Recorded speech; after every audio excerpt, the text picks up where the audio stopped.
قرآن زیادہ احکامات ملیں گے کہ اب اپنی اسٹیٹ مل گئی ہے، اپنی لینڈ مسلمانوں کو مل گئی ہے، تو اب ایسا ہے کہ یہاں پر اللہ تعالیٰ کے جو احکامات آنے ہیں جن کے اوپر مسلمانوں نے عمل کرنا ہے وہ ادھر سے شروع ہو جائیں گے، کیونکہ مکہ کے جو سردار تھے ان کا ظلم و ستم سہ رہے تھے، وہاں کھل کر لڑ نہیں سکتے تھے، وہاں کھل کر جیسے کرتے ہیں نا، وہاں پہ جو اللہ تعالیٰ نے اگر جو مکی سورہیں آپ دیکھیں حروف مقطعات سے زیادہ شروع ہوتی ہیں اور ان میں توحید کا ذکر ہوگا، قیامت کا ذکر ہوگا، جنت کا ذکر ہوگا، تو اب ادھر سے ایسا ہے کہ ہم اندازہ لگائیں گے کہ انصار مدینہ اتنے تھوڑے سے وقت میں انہوں نے اتنی ترقیاں کیسے کی، یعنی اتنی جلدی آگے وہ کیسے بڑھ گئے۔ آپ دیکھیں، ہم اس پہ غور کریں گے کہ ان کی اسلام کی مدت کتنی ہے، کیونکہ 13 سال تو مکے میں آپ رسول اللہ علیہ وسلم نے گزارے ہیں، اب مدینہ میں آپ کے ٹوٹل 10 سال ہوں گے، تو اس میں ہم دیکھیں گے کہ ان 10 سالوں میں انہوں نے ترقی کس طرح اتنی زیادہ کر لی۔ اب پہلی بیعت عقبہ میں آپ دیکھیں، جب یہ حج کے موقع پہ آئے تو 6 لوگ تھے جنہوں نے رسول اللہ صلی اللہ علیہ وسلم کے ساتھ بیعت کی تھی۔ پھر نبوت کا یہ 12واں سال تھا، مینا کی گھاٹی میں ملاقات ہوئی تھی، جب اگلے سال بیعت عقبہ ہوئی تو یہ لوگ 6 سے بڑھ کر 70 اور یا 72 لوگ ہو گئے تھے۔ اب ایسا ہے کہ پہلی ملاقات جو تھی وہ مینا میں کچھ دیر کی تھی اور انہوں نے کہا تھا ہمارے ساتھ ایک علم والا بندہ بھیجے، تو آپ نے مصعب بن عمیر کو بھیجا تھا جو کہ مکہ کا شہزادہ، آپ کو اس کے بارے میں کافی بتایا ہوا ہے۔ تو ایسا ہے کہ اب سچویشن بدل گئی تھی، اب آپ بذات خود مدینہ تشریف لے آئے تھے اور ہجرت کے دوسرے سال ہم دیکھتے ہیں کہ غزوہ بدر ہوتا ہے، بدر کی لڑائی ہوتی ہے مکہ والوں کے ساتھ۔ تیسرے سال ہم دیکھیں گے کہ احد، جو احد پہاڑ ہے، احد کی لڑائی ہوتی ہے۔ 5ویں سال جو ہے غزوہ خندق، جس میں وہ خندق کھودی گئی تھی، جس کو غزوہ احزاب بھی بولتے ہیں۔ تو یہ جنگیں ہوئی تھی، ان میں انصار نے جو جان نثاری کی مثالیں دی اور جیسے اس دین کے پیغام کو انہوں نے سمجھا، کہتے ہیں کہ یہ تاریخ کا حیران کن واقعہ ہے اور یہ ایک الگ چیپٹر ہے جس کو ہم میں سے ہر ایک کو بہت تفصیل سے پڑھنا چاہیے اور ان کے اوپر جو جتنے ریزلٹس نکلے ان نتائج پر غور کرنا چاہیے اور وہ چیزیں اپنے عمل میں ہر مومن کو لانی چاہیے۔ اب ہر انسان جو ہوتا ہے وہ اپنے گھر، اپنے مدرسے کا، آفس کا، مسجد ہو جائے یا جس جگہ بھی وہ انچارج ہوتا ہے نا، تو اپنا کچھ نہ کچھ رول پلے کر رہا ہوتا ہے۔ حدیث کا مفہوم ہے کہ تم میں سے ہر شخص جو ہے نا نگہبان ہے، یعنی اپنی اپنی رعیت کا، تو تم سے اس کی اپنی رعیت کا پوچھا جائے گا۔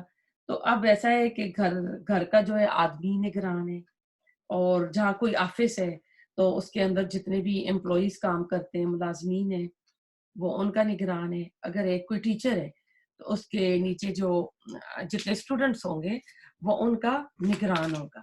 تو ہر انسان کی چھوٹے چھوٹے دائروں کے اندر اپنی اپنی ایک طرح سے بادشاہت ہوتی ہے۔ اللہ نے ہر ایک کو کچھ نہ کچھ دے رکھا ہے۔ مرد کو گھر پر اللہ تعالیٰ نے یہ ذمہ داری دی ہے۔ یہ الگ بات ہے کہ آج عورت جو ہے وہ اوپر آ گئی ہے عورتوں کی آزادی کے ساتھ، تو اب ایسا ہے کہ وہ عورتیں کسی کی سربراہی نہیں مانتی ہیں۔ پھر ویسٹ کو فالو کرتے ہوئے جو خاندانی نظام ہے وہ کافی حد تک خراب ہو گیا ہے۔ اب عورت پر باہر کی ذمہ داریاں لگ گئی ہیں، حالانکہ اسلام نے، شریعت نے یہ ذمہ داریاں عورت کو نہیں دی ہیں۔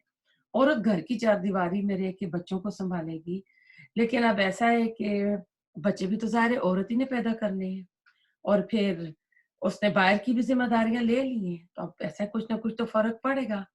تو آپ صلی اللہ علیہ وسلم نے جو معاشرہ، جو سوسائٹی آپ نے بنائی تھی، اس کے اندر صالح، رائچس جو ہے نا آدمی اور عورتیں تیار ہوئے تھے۔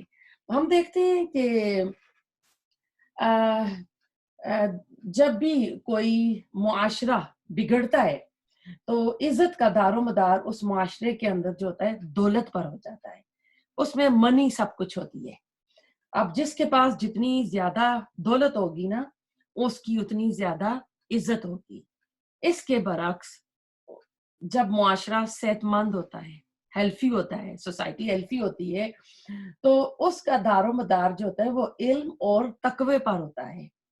یہ بہت بڑے ان کے اندر بڑے علماء ہوتے ہیں، ان علماء کی عزت کی جاتی ہے، انہیں جھک کر ملا جاتا ہے کہ یہ بندہ بڑا خدا ترس ہے، اس سے محبت کرتے ہیں، اس کا احترام کرتے ہیں۔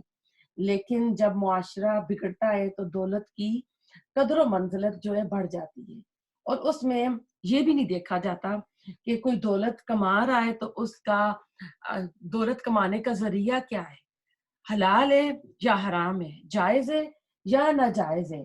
تو اس میں لوگ یہ نہیں دیکھتے، بس یہی دیکھتے ہیں کہ اس کے پاس دولت کتنی ہے، اس کا سٹیٹس کیا ہے، اس وجہ سے اس کو معاشرے میں عزت ملتی ہے۔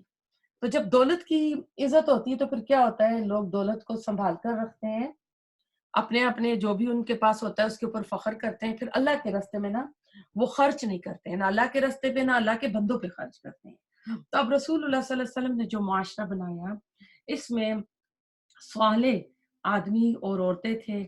آپ صلی اللہ علیہ وسلم نے ابو ایوب انصاری کے گھر تک آپ کی اونٹنی آ گئی تھی، تو وہ اونٹنی وہاں آ کر بیٹھی، جہاں پہلی جگہ اونٹنی بیٹھی تھی وہ جگہ مسجد کے لیے پسند فرما لی گئی تھی، اور دوسری جگہ جہاں پر اونٹنی بیٹھی تو وہ ابو ایوب انصاری کا جو تھا گھر تھا، تو آپ نے قیام وہاں فرمایا تھا۔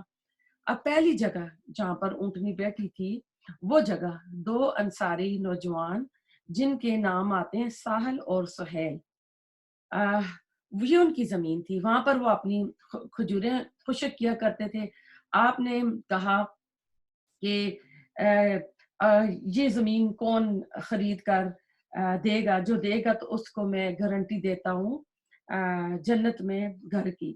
تو اس پر ایسا ہے کہ ان بھائیوں نے بغیر معاوضے کے وہ زمین دینا چاہی، تو آپ نے پسند نہیں کیا، آپ نے ابو بکر صدیق رضی اللہ تعالی عنہ سے کہا کہ وہ خریدے۔ اس کی قیمت اس وقت 10 سونے کے سکے تھی، جو کہ ابو بکر صدیق رضی اللہ تعالی عنہ نے ادا کی تھی۔ تو آپ سمجھ لیں کہ وہ مسجد نبوی کی جو زمین ہے وہ ابو بکر صدیق رضی اللہ تعالیٰ عنہ کی خریدی ہوئی، اور کتنا بہترین صدقہ جاریہ ہے ان کے لیے۔ پھر ایسا ہوا کہ 6 یا 7 ہجری میں، یعنی مدینہ آ کے ہجرت کے 6 یا 7ویں سال، اس مسجد نبوی کو ایکسٹینڈ کرنے کی یعنی اس کی توسیع کی گئی، تو اس کے ساتھ والی زمین کو بھی خرید کر اس میں شامل کیا گیا۔ تو اس زمین کو خریدنے کے لیے آپ نے اعلان کیا کہ جو یہ زمین مسجد کو دے گا میں اسے جنت کے گھر کی ضمانت دیتا ہوں۔ تو آپ اس سے بھی اندازہ لگا لیں کہ کتنی آزادی تھی اظہار خیال کی، یعنی زبردستی نہیں لی گئی تھی۔ آج کل تو ایسا ہوتا ہے نا کہ کوئی تھوڑا کسی کے پاس آ جاتا ہے، کوئی اسٹیٹس آ جاتا ہے، چاہے پالیٹکس کا ہو چاہے کوئی بھی ہو، تو وہ زبردستی بھی ہتھیا لیتے ہیں یا ڈرا دھمکا کر بھی لے لیتے ہیں۔ لیکن آپ نے کوئی سختی نہیں کیا، آپ نے جبر نہیں کیا، ہر ایک کو اختیار تھا۔ یعنی اتنا سچا، اتنا پیور، اتنا پیارا معاشرہ تھا۔ اس آدمی جس کی زمین تھی اس نے کہا کہ یہ واحد ٹکڑا زمین کا ہے میرے پاس، اگر مجھے کوئی قیمت ادا کی جائے تو یہ بہتر ہوگی۔ تو پھر عثمان رضی اللہ تعالی عنہ نے کہا کہ جو اعلان آپ نے کیا کہ اس کے لیے جو زمین خرید کر یا فری دے گا تو اس کو جنت کے گھر کی ضمانت ہے، یعنی زمین کے مالک کے لیے آپ نے کہا تھا، اگر وہ دے گا تو میں اسے جنت کے گھر کی ضمانت دیتا ہوں۔ تو عثمان رضی اللہ تعالی عنہ نے کہا کہ کیا جو خرید کر دے تو یہ آفر اس کے لیے بھی سٹل یعنی ہے، یعنی ایکسپائر تو نہیں ہوئی ہے، خریدنے والے کے لیے بھی ہے؟ تو آپ نے فرمایا جی بالکل خریدنے والے کے لیے بھی ہے۔ تو عثمان رضی اللہ تعالی عنہ نے پیسے ادا کر دیے۔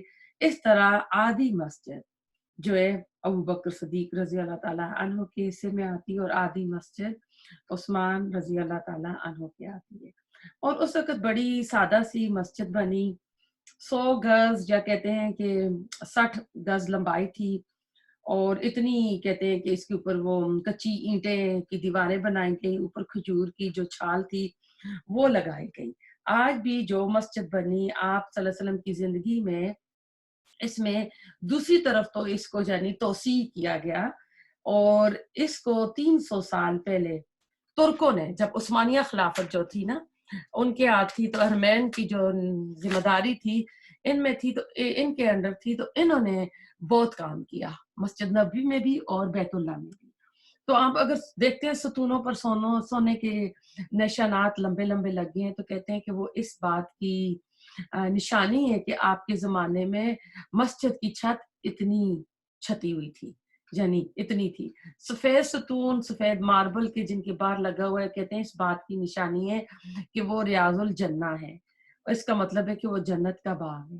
آپ صلی اللہ علیہ وسلم نے فرمایا میرے گھر اور میرے ممبر کے درمیان کی جگہ جنت کے باغوں میں سے، یعنی یہ جنت کا باغ ہے اور افضل ترین حصہ ہے وہ مسجد کا وہاں پر محراب بھی ہے، محراب نبی بھی ہے۔ اس کے ساتھ جو ہے حضرت عائشہ رضی اللہ تعالی عنہا کا حجرہ ہے، وہاں سبز رنگ کی جالیاں لگی ہوئی ہیں، اور اس کے ساتھ حضرت فاطمہ رضی اللہ تعالی عنہا کا حجرہ تھا، گھر تھا۔ اس کے پیچھے کہتے ہیں کہ دیگر ازواج کے حجرے تھے، جہاں پر آج حضرت عائشہ رضی اللہ تعالی عنہ کا حجرہ ختم ہوتا ہے، اور جہاں پر مرد حضرات صلاۃ اور سلام پڑھتے ہیں، کہتے ہیں کہ یہ عین حضرت حفصہ کے حجرے میں یہ کھڑے ہوئے ہوتے ہیں۔ آدمی لوگ باب اسلام سے داخل ہو کر حفصہ کے حجرے سے گزرتے ہوئے باہر نکل جاتے ہیں۔ اب ایسا ہے کہ یہ دو حجرے جو تھے دو پہلے بنائے گئے تھے، کیونکہ رسول اللہ علیہ وسلم کی تو شروع میں ساری بیویاں، ساری ازواج تو نہیں تھی۔ حضرت ختیجہ کی زندگی میں آپ نے کوئی اور نکاح نہیں کیا تھا، آپ کی وہی ایک وائف تھی۔ جب ان کا انتقال ہو گیا تو آپ کا جو اس کے بعد پہلا نکاح ہوا وہ حضرت سودا سے آپ نے کیا تھا۔ بڑی عمر کی عورت تھی، گھر میں بچیاں تھیں، ان کے لیے آپ نے کیا تھا۔ تو آپ نے فرمایا کہ مرنے کے بعد مجھے وہ آ کر ملے گی جس کے ہاتھ لمبے ہوں گے، تو بیویاں ہاتھ ناپنے لگی تھی، تو اس سے مراد سخاوت تھی کہ جس کے ہاتھ کھلے ہوں گے۔ تو ایسا تھا کہ یہ حجرے جو رسول اللہ علیہ وسلم کے بعد میں غزوات ہوتی رہیں، تو آپ نے ان غزوات کے نتیجے میں کوئی کسی قبیلے کی سردار کی بیٹی تھی، جیسے غزوہ ہوا تھا جس میں حضرت عائشہ کے اوپر زنا کی تہمت لگ گئی تھی، ہار جس میں ان کا گم ہو گیا تھا، اور اس میں جو تھی آپ کی جو ازواج بنی تھی وہ ایک سردار کی بیٹی تھی، تو اس کے نتیجے میں یہ غزوہ بنی مستلق تھا۔ تو وہ جو مستلق قبیلہ تھا، جب آپ صلی اللہ علیہ وسلم نے ان کی بیٹی سے آپ نے نکاح کیا تو اس کے نتیجے میں پورا قبیلہ جو تھا مسلمان ہو گیا تھا، تو یعنی بہت خیر نکلتی تھی اس میں۔ جب آپ نے خیبر فتح کیا تو ہم دیکھیں گے کہ اس وقت آپ کا نکاح حضرت صفیہ سے ہوتا ہے، وہ سٹوری الگ آپ کو وہاں جا کر بتائیں گے، وہ 7 ہجری میں خیبر فتح ہوا تھا، اس وقت آپ کو بتائیں گے۔ تو یہ حجرے جو رسول اللہ علیہ وسلم کی ازواج کے لیے بنائے گئے تھے، کہتے ہیں کائنات کے عظیم انسان کے تھے، اور بہت ہی کہتے ہیں عجیب نمونے تھے ان گھروں کے، لیکن آج وہ باقی نہیں رہ سکے، افسوس کی بات ہے۔ اس کے بارے میں حسن بصری رحمۃ اللہ کا قول ہے، کاش وہ حجرے ایسے ہی چھوڑ دیے جاتے رہتی دنیا تک، اور دنیا یہ دیکھتی کہ اللہ کے حبیب کا رہن سہن دنیا میں کیسا تھا، کمرے کا سائز کیا تھا، دیواریں کیسی تھی، چھت کیسا تھا، اور فرش کیسے تھے۔ سیرت نگاروں نے انچز اور فٹس میں، یعنی اتنے چھوٹے کمرے تھے، دیواریں، یعنی آج تو ہائی سیلنگ اور ہائی اس طرح کے گھر آتے ہیں، نئے نئے سب ڈویژن آ رہے ہیں، اور لوگ گھروں کو اس طرح چینج کرتے ہیں جس طرح کوئی اپنی شرٹ کو چینج کرتا ہے۔ تو وہ کہتے ہیں کہ ان کو انچوں میں اور فٹوں میں سے ناپا جاتا تھا۔ تو اسی طرح صحابہ کرام کے گھر بھی تھے۔ اس طرح ایک کتاب بیوت الصحابہ ڈاکٹر فیصل نے لکھی ہے، اور انہوں نے خوب محنت اور ریسرچ کر کے یہ کتاب لکھی، اور یہ کافی عرصہ وہی سعودی عرب میں رہے۔ انسان حیران ہوتا ہے کہ آپ صلی اللہ علیہ وسلم کے متعلق ہمیں جتنی بھی معلومات ملتی ہے کتابوں میں، کہ کس طرح ہمیں ایک ایک چیز کی معلومات ملتی ہے، ایک خیالی نقشہ کتابوں میں موجود ہے۔ جب بچوں کو پڑھایا جائے تو ان کے ماڈلز جو ہے نا، رسول اللہ علیہ وسلم کی ازواج کے حجروں کے جو ماڈل ہے وہ بنا کر دکھانے چاہیے کہ جو فرسٹ لیڈیز تھیں ان کے گھر کیسے تھے۔ اب ایسا ہے کہ مدینہ میں ابھی ایک میوزیم ہے، اس میوزیم کا نام عبدالعزیز ہے، یہ کہتے ہیں کسی ایک بہت ہی امیر بندے نے بنایا ہے، اور اس پر درست پیمائش پر کہتے ہیں کہ یہ انہوں نے ہر چیز اس میں بنا کے دکھائی ہے، ہجرت کے راستے دکھائے گئے ہیں، اور وہاں پر میوزیم میں جائیں تو لوگ موجود ہوتے ہیں جو کہ گائیڈ کرتے ہیں۔ آپ صلی اللہ علیہ وسلم ابو ایوب انصاری کے گھر پر آپ ٹھہرے، اور اب کیونکہ آپ آئے تو اب آس پاس تو خبر اور ہی تھی کہ ایک نبی جو ہیں وہ ہجرت کر کے مکہ سے مدینہ آئے ہیں۔ تو یہود اس وقت جو اہل کتاب تھے، علم والے، اس وقت مدینہ میں یہود تھے، تو علماء یہود جو تھے وہ رسول صلی اللہ علیہ وسلم کی خدمت میں حاضر ہوئے۔ تو 3 جو تھے یہود کے قبیلے مدینہ میں آباد تھے۔ ایک کا نام کینکا تھا، دوسرے کا بنو نذیر تھا، اور تیسرا جو تھا بنو قریظہ تھا۔ اور انصار کے جو تھے 2 قبیلے تھے، اوس اور خزرج۔ ایک ہی ماں کے یہ 2 بیٹے تھے، ان کی آگے نسلیں بڑھی تو ان کے آگے یہ قبیلے بڑھتے گئے۔ تو اب ایسا تھا کہ انصار کے کچھ لوگ جو تھے انہوں نے بھی یہودیت جو تھی قبول کر لی تھی۔ اب مدینہ میں جو یہود تھے ان کی پوزیشن کیا تھی، ان کی حیثیت کیا تھی، ان کا سٹیٹس کیا تھا، اور کس چیز کو وہ مدینہ میں انجوائے کر رہے تھے۔ نمبر 1 ان کی مالی حیثیت تھی، یعنی جو سمجھ لے جو مدینہ کی اکانومی ہے اس پر چھائے ہوئے تھے، منڈی پر ان کا قبضہ تھا، یعنی معیشت، زراعت اور بڑے بڑے باغات جو تھے ان کے پاس تھے۔ اب اس کی وجہ کیا تھی؟ وہی ظالمانہ اور غیر منصفانہ مزاج، یعنی انجسٹ لوگ تھے۔ نمبر 2 ان کا سٹیٹس جو تھا، ان کا ریلیجس سٹیٹس تھا، مذہبی، یعنی ان کو ایک طرح سے ملی ہوئی تھی، سمجھ لیں ایک سرداری۔ تو انصار کو تو یہ کچھ چیز سمجھتے ہی نہیں تھے، انصار مدینہ پر حاوی نہیں ہو سکے تھے، کیونکہ یہ تعداد میں کم ہونے کی وجہ سے۔ اور آج بھی دیکھ لیں تو یہ آٹے میں نمک کے برابر ہیں، لیکن کس طرح یہ چھائی ہوئے ہیں آپ سب کو پتا ہے۔ تو ان کو کہتے ہیں ہمیشہ پیراسائٹ، یعنی بننا پڑتا ہے، کسی بڑے کی پشت پناہی میں ان کو آنا پڑتا ہے۔ تو ان کی تاریخ پڑھیں گے تو آپ کو پتا چلے گا کہ کس طرح کم تعداد والے زمین پر کس طرح بڑھتے ہیں۔ ان میں کنورژن تو ہوتی نہیں ہے، اور یہ کہتے ہیں کہ جو یعقوب کی اولاد ہیں وہی یہودی بن سکتا ہے، ورنہ اور نہیں بن سکتا۔ تو اس وقت دنیا کے مختلف شہروں میں، مختلف کنٹریز میں بکھرے ہوئے ہیں۔ اب ایسا ہے کہ رسول اللہ علیہ وسلم کی آمد یہود کے لیے ایک بہت بڑا سانیہ بن گیا، ایک بہت بڑا غم کا، یعنی انہیں یہ چیز پسند نہیں آئی۔ کیوں نہیں پسند آئی؟ کیونکہ اب ایسا تھا کہ یہ اپنے آپ کو چوزن پیپل سمجھتے تھے، اہل علم والے یہ سمجھتے تھے، ان کے اندر اللہ تعالیٰ نے بادشاہت اور نبوت بھی رکھ دی تھی، ہزاروں انبیاء، سینکڑوں انبیاء ان کے اندر آئے تھے، اور انبیاء کی وہ کڑی جو تھی آ کے عیسیٰ علیہ السلام پہ ختم ہوئی، تو پھر تقریباً 500-600 سال کوئی نبی نہیں آیا۔ اب آخری نبی کی نشانیاں تو ان کی کتابوں میں تھی، اور یہ سمجھ رہے تھے کہ وہ ہماری نسل سے آئے گا، اس لیے یہ مدینہ میں بھی یہود کے 3 قبیلے بیٹھے انتظار کر رہے تھے۔ ان کو پتا تھا کہ ان کا جو ہجرت کا مسکن ہے وہ یہی شہر ہوگا، تو یثرب میں بیٹھے ہوئے تھے۔ تو اب آخری نبی آئے گا، تو اب ایسا تھا کہ جب بھی ان کی لڑائیاں ہوتی تھی تو یہ وہ آیات پڑھتے تھے اور ان کو دھمکیاں دیتے تھے کہ اب وہ نبی آئے گا تو ہم تمہارے اوپر جو ہے فتح پا لیں گے۔ اسی لیے انصار جو تھے جب حج کرنے کے لیے آئے تو انہوں نے رسول اللہ صلی اللہ علیہ وسلم کو پہچان لیا کہ یہ کہیں وہی رسول تو نہیں ہے جس کا یہود ہمیں دھمکیاں دیتے ہیں۔ تو کہتے ہیں چلو ہم کیوں نہ اس رسول پر ایمان لائیں اور ہم اس کی مدد کر کے ہم ان پر کیوں نہ فتح پا لیں، وہ جو کہتے ہیں کہ ہم فتح پائیں گے۔ تو اب ایسا ان کی کتابوں میں پیشن گوئیاں بھی تھیں، یعرفون کما یعرفون ابناءہم، کہ یہ رسول اللہ صلی اللہ علیہ وسلم کو اس طرح پہچانتے تھے جیسے یہ اپنے بیٹوں سے بھی زیادہ پہچانتے تھے۔ تو یہ 2 بار قرآن میں آیت ریپیٹ ہوئی ہے، لیکن جب رسول اللہ صلی اللہ علیہ وسلم آ گئے، نشانیاں بھی انہوں نے دیکھ لی۔ جب ہم دیکھیں گے نا 7ویں ہجری میں خیبر فتح ہوگا تو حضرت جو صفیہ ہے وہ اپنے والد ہوئی بن اخطب اور اپنے چچا کی جو ہے نا کنورسیشن جو ہے گفتگو سنائیں گی، تو وہاں میں آپ کو بتاؤں گی کہ کس طرح انہوں نے پہچان لیا تھا اور گھر جا کے انہوں نے کیا پھر پلان بنایا تھا۔ اب ایسا تھا کہ یہ انتظار کر رہے تھے کہ یہ نبی بنی اسرائیل سے آئے گا، لہٰذا لیڈرشپ جو ہے ہم کو ملے گی۔ انہوں نے اس کی ساری تیاری کر لی تھی۔ اب ہوا کیا کہ رسول اللہ صلی اللہ علیہ وسلم بنی اسماعیل سے آ گئے، مکہ سے آ گئے۔ اب ان کو خطرہ محسوس ہو رہا تھا۔ اب ان کے اندر جن کے دل سیاہ ہو چکے تھے انہوں نے اسلام کو قبول نہیں کیا، لیکن ان کے اندر جو دیندار تھے، جو حق کے متلاشی تھے، انہوں نے اسلام قبول کر لیا۔